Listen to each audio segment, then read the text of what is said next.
Bonjour à tous. Donc en fait, merci Véronique pour cette première partie. L'idée c'était donc de vous présenter un petit peu les potentialités de la modélisation climatique sur le changement climatique, donc pour voir comment cela peut être après appliqué dans les cas des entreprises et des collectivités. Et dans le cadre de ma présentation, je vais vous raconter un petit peu pourquoi est-ce que effectivement ça vaut le coup de faire cette évaluation pour mieux s'adapter. Et pourquoi ça vaut le coup de s'adapter. Donc, je vais passer très vite sur les changements climatiques et les impacts parce que Véronique les a déjà un petit peu mentionnés et faire un focus plus important sur la deuxième partie de ma présentation, donc à partir du point 3, donc plus les impacts concrètement sur les entreprises et des exemples d'adaptation. Donc sur les impacts en France, juste pour mentionner un autre, en plus de celle qui a été mentionnée par Véronique, on a eu donc les inondations cette année au printemps à Paris qui ont par exemple endommagé un certain nombre d'immeubles sur les quais de Seine. Il y a aussi un exemple très important, c'était les intoxications d'un certain nombre de personnes en Russie dues au feu de forêt pendant l'été 2010. Donc pour vous donner des exemples qui parlent un peu à tout le monde et qui sont marquants. Comme vous avez donc compris, les variations sur ces indicateurs météorologiques qui peuvent être modélisés, ils doivent après être traduits en impact sur l'environnement, sur les ressources ou sur la santé des hommes ou les activités humaines. Donc en fait, c'est ce travail de traduction qui est un peu le plus compliqué parce qu'on arrive à modéliser effectivement l'évaluation de ces indicateurs météorologiques, mais après, en fonction de l'activité qu'on veut analyser, en fonction du secteur qu'on veut analyser, la traduction de ces impacts sur les opérations, typiquement, sera pas la même, même si on passera toujours par l'environnement, la santé et ou les ressources. Donc il y a des tentatives de représenter ces impacts dans une grande échelle. Par exemple, l'IPCC nous propose une carte que vous voyez ici sur la diapositive, et dans laquelle elle classe un petit peu les impacts en trois typologies, des impacts sur les systèmes physiques, donc les systèmes hydrologiques, comme les glaciers, les fleuves, les côtes, les impacts sur les écosystèmes biologiques, donc les écosystèmes marins, écosystèmes terrestres, ou encore des impacts du type des forêts ou des feux qui vont détruire certains écosystèmes, et aussi des impacts sur les activités humaines, qui peuvent être donc des impacts sanitaires, comme celle qui a été mentionnée par Véronique sur la canicule en 2003, ou alors des impacts sur des activités, et notamment la production et l'accessibilité à la nourriture. Mais pas que, on verra après sur les exemples sectoriels que je vais vous proposer. Donc concrètement, tous ces impacts peuvent engendrer des effets en général négatifs, mais pas que, mais en général négatifs, sur les activités des entreprises. Donc cela a bien sûr un coût et est considéré comme un risque économique important. C'est un risque économique qui est considéré comme prioritaire par les forums économiques mondiaux depuis plusieurs années. Comme vous voyez sur le graphique de droite, en fait, c'est un risque qui sort en premier des risques environnementaux, donc dans la catégorie risques environnementaux, mais il faut aussi garder en tête que c'est un risque qui sort aussi dans les premiers quand on est sur toutes les catégories de risques confondus, c'est-à-dire qu'il sort dans les top 5 aussi si on considère les risques terroristes, les risques de guerre ou les risques de crise économique. Donc, je voulais maintenant vous présenter un petit peu concrètement, en fait, comment ces impacts se traduisent dans différents secteurs des entreprises. Et donc, j'ai choisi un petit peu de manière arbitraire, mais je voulais commencer par les transports, parce que les transports, c'est un secteur qui est transversale et en contact avec beaucoup d'autres secteurs. Donc on sait que dans le cas du transport, nous avons des vagues de chaleur, par exemple, qui vont causer des déformations de la chaussée ou des dommages techniques au niveau des infrastructures, notamment des ponts. Et ils peuvent aussi avoir un impact sur des besoins de refroidissement de marchandises et donc de consommation de carburant. D'autres exemples, ça peut être des restrictions à certains modes de transport, dans les cas des ports ou des aéroports, en fonction, si on parle par exemple des vents et orages dans le cas des aéroports, ou des restrictions au niveau des ports dans le cas des sécheresses extrêmes. Donc cela peut causer des problèmes d'assurance, ça peut causer des coûts en termes de maintenance des infrastructures. Ça peut, en plus, le changement climatique peut aussi, disons, impacter la distribution des activités des entreprises et donc du coup toute la chaîne logistique liée au transport. Je voulais aussi rapidement vous mentionner deux secteurs qui sont dépendants des matières premières naturelles d'origine végétale ou animale ou minérale, comme l'agroalimentaire et le cosmétique, et qui en fait sont deux secteurs qui sont très à risque, notamment dû à la nature même de leur approvisionnement en matières premières. Comme vous savez, on peut avoir des impacts du changement climatique sur la productivité, donc la quantité, mais aussi la qualité de culture. Et cela peut aussi engendrer des changements dans la distribution des espèces invasives ou des ravageurs qui affectent certaines cultures. Et même une augmentation de phénomènes comme les feux sauvages qui peuvent détruire en partie des récoltes. Et enfin, on mentionnait aussi dans ces secteurs que le climat peut engendrer des problèmes au niveau du stockage, parce que voilà, ça peut aller altérer les conditions de stockage qui pourraient ne plus être optimales dans certains cas. Cela est mettre dans un contexte en plus plus large, c'est-à-dire que beaucoup de ces matières premières sont approvisionnées dans des pays en voie de développement, dans lesquels nous avons des problèmes un peu plus accrus en termes de santé liés au climat, que ce soit sur des maladies infectieuses ou non infectieuses, donc ça peut engendrer des problèmes de santé pour les travailleurs, mais aussi des conflits avec les communautés locales, par exemple sur l'utilisation des eaux et des terres, et qui peut être particulièrement accru dans des cas d'événements extrêmes. Je passerai très vite sur le secteur banque-assurance. C'est un autre secteur qui est connecté un peu à tous les autres. C'est un secteur qui donc est un peu exposé à tous les événements. Pourquoi? Parce qu'en fait, il investit sur des portfolios d'activités très variés. Et donc, il y a à la fois un risque physique lié à la fragilité en fait des infrastructures, ou, comme je vous disais, la destruction, disons, de certains biens ou services, mais aussi il y a un risque plus lié à la compliance réglementaire, c'est-à-dire, comme on verra tout à l'heure, c'est un secteur qui est sujet à un certain nombre de pressions réglementaires et des coûts qui est, disons, un peu sur la sellette en ce qui concerne la pression des clients ou de la société civile. Donc, il y a aussi un risque de défaut de paiement de clients qui pourraient être hautement exposés. Et globalement, donc, on peut parler d'une diminution ou un risque sur la valeur des actifs qui sont sensibles au climat. Ces secteurs aussi, il est peut-être moins préparé en termes de compétences pour évaluer l'impact du changement climatique sur le risque des investissements. Mais comme vous le savez, en fait, c'est quelque chose sur lequel il y a de plus en plus de mouvements, notamment en France, on va le voir tout à l'heure. Enfin, les secteurs du tourisme.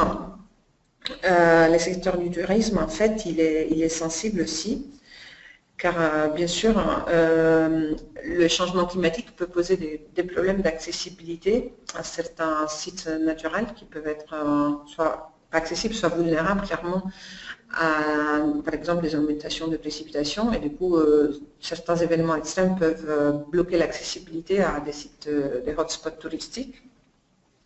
Il peut y avoir des dégâts et des destructions des infrastructures touristiques, notamment sur les côtes, mais aussi des problèmes, disons, moins importants, mais comme dans le cas de l'augmentation de la température, sur l'utilisation de certaines installations, notamment des sports d'hiver, et aussi des risques sanitaires qui peuvent augmenter dans certaines régions dû à des maladies infectieuses qui sont très sensibles au climat. Donc tout ça peut créer des problèmes d'assurance et des risques pour les clients, mais aussi pour les tour opérateurs, ainsi qu'un changement de la demande, et donc un changement du business model, et des zones géographiques en tout cas à haute valeur ajoutée pour ce secteur. Alors, concrètement, comment tout ça s'est traduit en risque, enfin un coût, pardon. Je vais vous donner quelques exemples dans ces slides, je ne pourrai pas tous les parcourir, mais je voulais vous parler de Nestlé, qui est donc en lien avec les secteurs agroalimentaires et l'approvisionnement de matières premières agricoles, a estimé que le changement climatique pourrait coûter au total 100 millions de dollars à l'entreprise, notamment sur la partie café et légumes uniquement. Dans la diapo suivante, vous pouvez voir, en fait, je vais vous prendre l'exemple de Veolia, donc dans le cas d'entreprises de services.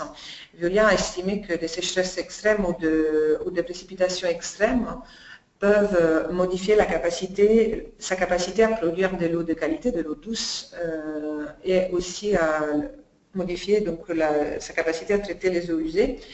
Et cela leur coûte de l'argent en termes de coûts d'assurance et de pénalités contractuelles, car c'est des sociétés qui sont soumises à des pénalités contractuelles en cas de non-délivrance du service. Et le coût moyen qui est estimé est évalué à 2,5 milliards par an pendant 5 ans. Enfin, le dernier exemple que je voulais vous donner sur cette diapositive est celui des institutions publiques, parce que c'est un coût aussi très important pour les institutionnels. Et par exemple, dans l'Union européenne, les coûts des dommages annuels liés aux inondations aujourd'hui sont autour de 6 milliards d'euros par an. Et on s'est estimé qu'en 2050, on sera sur 4 fois plus environ, donc presque 24 milliards d'euros par an. Uniquement sur la partie coût de l'inondation. Donc, depuis le rapport Stern, on sait que l'adaptation est un petit peu l'unique réponse valable, indépendamment des efforts qui sont effectués sur la mitigation. Et donc, pour agir avant même que ces efforts, en étant optimistes, puissent quand même avoir un effet.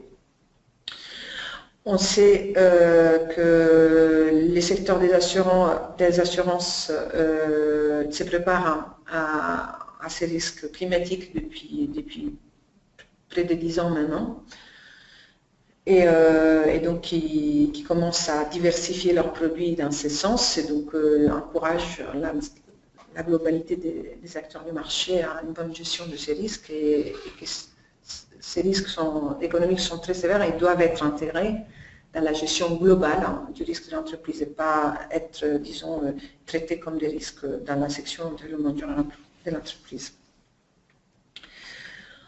Donc ici, je vais passer rapidement, mais il y a eu des tentatives d'évaluer le coût de l'inaction de la part de l'Agence européenne de l'environnement, et donc qui ont montré que le coût en Europe à niveau européen serait important, et que évidemment ces coûts seraient encore plus élevés s'il n'y avait pas un effort d'adaptation.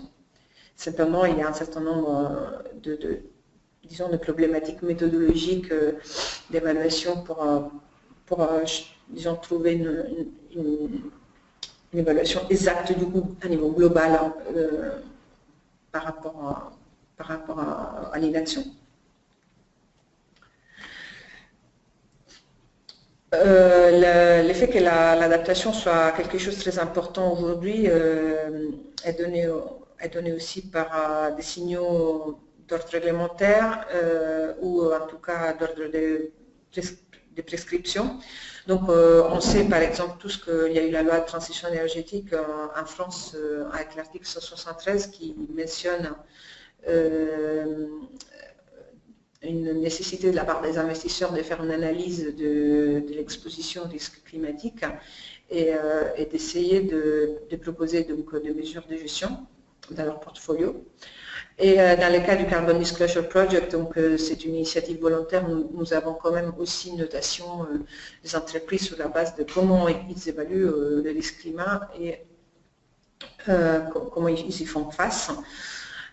Donc tout ça donne des signaux, je pense, très très clairs pour les organisations sur l'importance en fait de ce volet qui parfois a été sous-évalué. Donc il y a beaucoup d'entreprises aujourd'hui qui sont engagées dans ces démarches d'adaptation et même certaines qui le voient comme une opportunité pour ouvrir de nouveaux marchés ou ouvrir à de nouveaux clients. C'est pour ça que je voulais vous montrer, pour terminer, un petit peu un certain nombre de mesures d'adaptation qui ont été faites par certaines entreprises dans différents secteurs. Donc là, par exemple, le secteur minier, c'est un secteur qui est très touché aussi par le risque climatique. Et on voit que l'entreprise anglo-américaine, en fait, elle a mis en place une usine de récupération de l'eau dans une zone très forte de sécheresse. Pourquoi? Parce qu'en fait, elle avait des conflits avec les communautés locales concernant l'utilisation de l'eau, parce que l'activité minière est très consommatrice en eau. Et du coup, disons, cette haute performance de traitement et cette capacité à recycler l'eau plusieurs fois et de fournir donc plus de 50 millions de litres par jour d'eau leur a permis de faire face donc, à la fois en termes d'activité d'entreprise et à la fois en termes de communauté à des risques de sécheresse et des risques donc, de modification des précipitations. Un autre exemple intéressant est celui de Allianz, donc dans le secteur assurance, qui s'est rendu compte qu'il y avait un certain nombre de clients potentiels qui n'étaient pas touchés, n'étaient pas concernés par l'assurance et qui étaient notamment dans des pays en voie de développement, des micro-entrepreneurs dans le secteur agricole, de la pêche ou des plantations. Et donc il a conçu un produit de microfinance en 2003, donc comme des micro-assurances, donc excusez-moi, plutôt que microfinance, et donc permet d'avoir des mini-polices d'assurance et donc de toucher un certain nombre de personnes qui sont très exposées au risque climat. Donc il a eu depuis plus de 100 000 clients, nouveaux clients dans cette région. Et voilà, et du coup ça leur permet aussi à ces personnes d'être un petit peu, moins vulnérables à ces risques, plus en sécurité. L'avant-dernier exemple, c'est un exemple du secteur du tourisme dans lequel en fait plusieurs entreprises du secteur ont décidé dans la région caribéenne et golfe du Mexique, qui était très exposée aux événements extrêmes, de proposer des séjours de remplacement de la même durée et de la même valeur en cas d'événements extrêmes, de manière à avoir des taux d'occupation en saison, disons en saison estivale, là où il y avait les plus d'événements extrêmes, un taux d'occupation égal au taux d'occupation de l'hiver, et globalement d'augmenter le nombre de clients dans les destinations vulnérables. Le dernier exemple que je voulais donner, c'est dans le secteur de transport. Donc c'est l'entreprise Aegis, une entreprise française, qui a décidé de participer à l'élaboration d'une méthode pour évaluer les actions d'adaptation sur le réseau de transport. Et donc, concrètement, éditer un rapport qui propose plusieurs solutions concrètes pour à la fois les propriétaires et les opérateurs de route, et pour faire face à la gestion des risques en temps réel. Et donc, cela leur a permis de, évidemment, améliorer la rentabilité à long terme, diminuer les coûts de maintenance, mais aussi de rassurer ses clients et d'avoir donc une valeur ajoutée. par rapport à ces clients.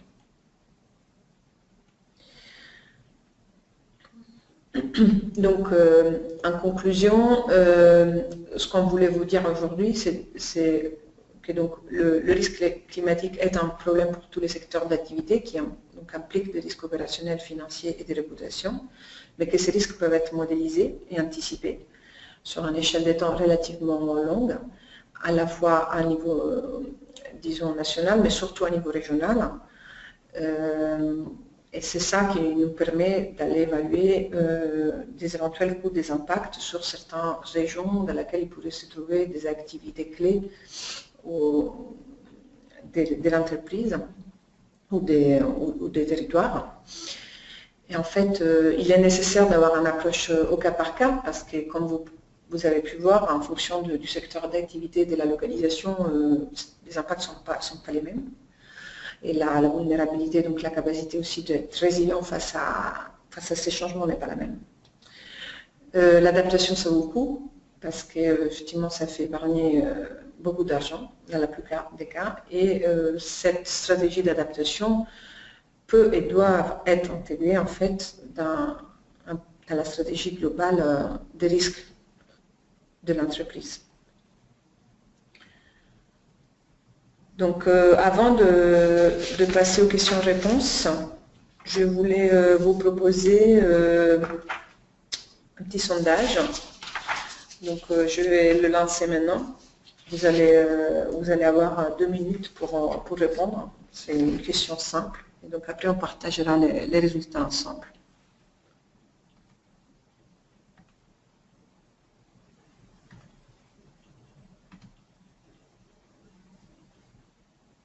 Donc là, je le lance, vous allez avoir 2 minutes, dans 2 minutes, je vais l'arrêter et on va partager ensemble les résultats.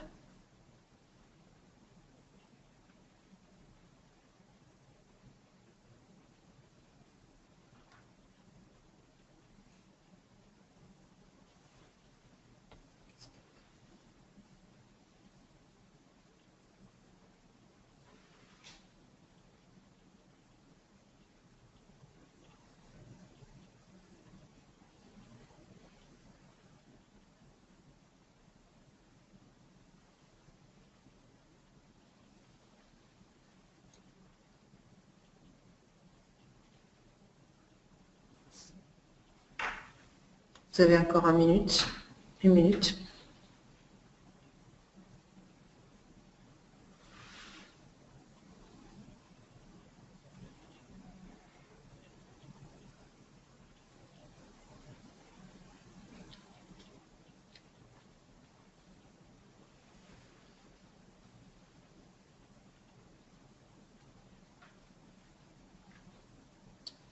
Ok, je vais fermer. Je pense que tout le monde a répondu. Je vois plus rien qui bouge. Je vais partager les résultats avec vous. Donc, vous devrez normalement les voir sur vos écrans, mais je vous les raconte aussi. La majorité des personnes ont répondu non, le risque climat n'est pas pris en compte, mais il devrait l'être. Ensuite, nous, 44% des participants. Nous avons 32% des participants qui disent oui, il est pris en compte et il est porté par le département du développement durable. Donc, ça, c'est une belle surprise. 12% qui nous dit qu'en fait, le risque climat, il est porté par un autre service. Donc, on imagine les services stratégie, risque, management en général. Et 10% qui nous dit en fait non, mais en fait non, le risque climat n'est pas pris en compte, mais nous sommes en discussion pour le mettre en place. Et ah oui, il y avait donc 2% qui déclarent déjà effectivement d'une gestion de risque intérêt. Donc vous voyez, c'est une toute petite minorité. Ok, donc je vais masquer. Et on va passer aux sessions de questions et réponses. Je donne la parole à Emeline. Super, merci beaucoup Ariana, merci Véronique pour vos présentations. Alors, donc j'ai quelques questions en effet qui sont arrivées. N'hésitez pas à poser vos questions. Même si on n'arrive pas à répondre à toutes les questions, on s'engage à répondre à l'écrit à celles qui n'auront pas eu de réponse en session. Donc là, la première qui est arrivée, c'est, alors, si on sait évaluer, même grossièrement, les impacts directs des changements climatiques pour certaines entreprises, comme vous l'avez présenté, comment évaluer les impacts indirects? Exemple d'impact indirect, la mise en place ou non de politiques volontaristes de réduction d'émissions de GES, ou autre exemple, les conséquences sociales, qu'elles soient liées aux impacts directs ou indirects. Donc, disons qu'effectivement, en fonction de l'entreprise et de son niveau de maturité, on pourra choisir sur quels impacts on peut se concentrer dans cette évaluation. Donc, ce que vous appelez des impacts indirects, ce sont, à mon sens, plus, enfin, simplement, ce ne sont pas des impacts indirects, ce sont plus des impacts qui sont sur un périmètre un petit peu plus large du contexte. Donc, il est possible d'aller évaluer, disons, des impacts sociaux en fonction du périmètre qui est choisi. C'est clair que cela est moins, enfin, serait peut-être, enfin, en fonction des zones qu'on choisit, en fonction du périmètre qu'on choisit, ça va être plus ou moins précis. Donc, c'est clair que dans ces cas-là, on n'ira pas essayer de l'évaluer en regardant strictement les opérations des entreprises, mais on essaiera plutôt de se rapprocher des publications donc dédiées sur la région, qui étudient donc les populations qui sont, disons, autour d'une activité. Par exemple, dans les cas, enfin, en Afrique, il peut y avoir la production de certaines matières premières et l'effet de, enfin, il peut y avoir des impacts du changement climatique qui rendent ces populations plus vulnérables en termes, par exemple, d'accès à la nourriture, si eux-mêmes, par exemple, produisent leur propre nourriture à la maison. Et donc c'est là, ça peut impacter les familles des employés du site et ainsi de suite. Donc je pense que c'est ça que vous indiquez comme impact indirect. Et ben, c'est clair que ce type d'études demande des entretiens ou parfois des déplacements sur le terrain et des analyses bibliographiques beaucoup plus fines. Voilà. Merci Ariana. Alors, question suivante. Un risque de la posture adaptation n'est-il pas de repousser à plus tard, trop tard entre parenthèses, les mesures visant à s'orienter vers un modèle de développement soutenable? Car si on peut s'adapter, pourquoi changer le modèle économique dominant? Or, c'est bien lui qui semble poser problème par rapport à l'intervention qu'a fait Véronique. Je peux commencer au début de la réponse, oui. Oui, mais enfin, effectivement, c'est une question provocatrice, mais je pense que, comme on a vu, on peut faire, enfin, on ne pourra pas s'adapter à tout, d'une part, et même si on est dans le meilleur scénario de mitigation, on aura quand même besoin d'adaptation. Donc, les deux volets sont complètement interconnectés. L'adaptation n'est pas infinie. L'idée, c'est pas de trouver des solutions technologiques à toutes les situations les plus graves. Donc, il y aura sans doute des points de non-retour. Par contre, même si on fait une mitigation maximale, ça ne suffira pas. Donc, il faudra quand même s'adapter. Donc, le discours est un peu l'inverse. J'ajouterais également que voilà, on ne peut pas s'adapter à tout. En fait, l'espèce humaine n'a pas connu une température plus que les plus de degrés qui ont été annoncés aux accords de Paris. Donc si on ne fait que d'adaptation et qu'on ne réduit pas nos gaz à effet de serre, on se dirige vers un monde dans lequel l'espèce humaine n'a jamais connu ces conditions climatiques. Donc c'est un pari très risqué, je trouve.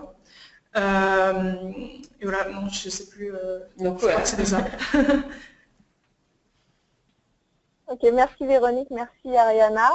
Alors, question suivante. Au-delà des vulnérabilités identifiées par secteur d'activité, certes territorialisées, dispose-t-on aujourd'hui d'outils permettant d'analyser la vulnérabilité de projets d'investissement d'entreprise. En fait, c'est un peu la méthodologie qu'on essaye d'élaborer avec EcoAct essaie d'élaborer avec LSCE, mais non, il n'y a pas de, disons qu'il n'y a pas d'outils disponibles tout près sur le marché aujourd'hui ouais, c'est du cas par cas en fait, c'est-à-dire que l'idée c'est qu'il faut faire, ce qu'on essaie de dire, ce qu'on a dit dans nos conclusions, c'est que chaque activité, chaque entreprise doit se poser sa question sur un périmètre choisi, sur la base du risque qu'il est défini comme acceptable ou pas en fonction de la stratégie, les niveaux stratégiques d'une supply chain ou d'une autre, ou d'un territoire, et que sur la base de ça, on peut, à l'aide de modélisation et à l'aide en fait d'une analyse plus fine, vous accompagner pour effectivement évaluer ces risques, mais il n'y a pas d'outil tout automatique qui nous permettrait aujourd'hui de faire aussi simplement. J'ajouterais que ça dépend aussi du niveau de détail que vous souhaitez pour l'évaluation de votre risque. Parce qu'en fait, comme on l'a vu, le risque est différent d'un secteur géographique à l'autre. Et donc, il faut avoir à disposition des éléments sur les types d'investissements à une fine échelle régionale pour savoir exactement quels seront les impacts associés, puisqu'ils dépendent des régions. Donc, ça dépend en fait aussi du niveau de détail que les investisseurs cherchent à avoir. Oui, mais ceci dit, il est possible d'avoir la construction d'une grille avec les secteurs les plus à risque ou les couples secteurs zones géographiques les plus à risque. Donc après, vous pouvez aussi vouloir une vision globale et avoir une première indication avant d'arriver à une évaluation hyper précise.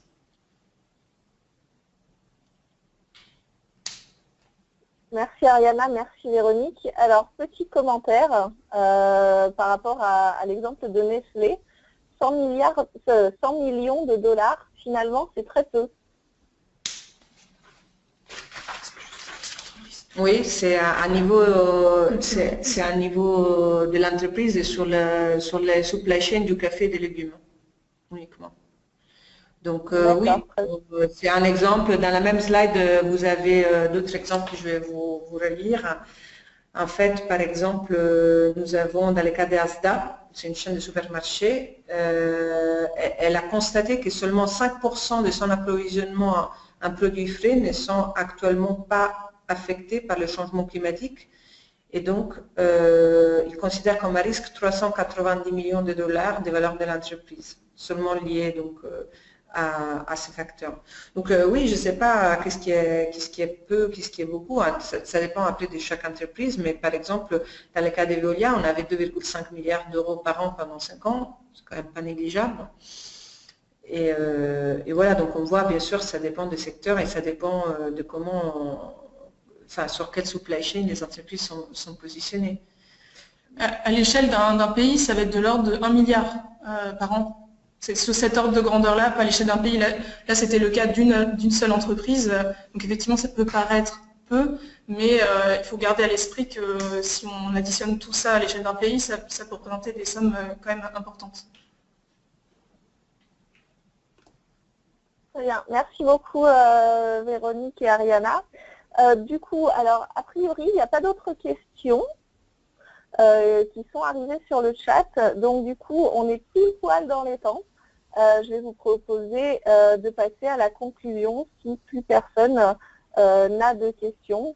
Et voilà, donc, j'ai des choses qui arrivent sur le chat, mais ce n'est pas des questions, super. Ok, alors, pour passer à la conclusion, je vais reprendre la main sur la présentation. Hop. Je range l'encart des questions et je vous partage.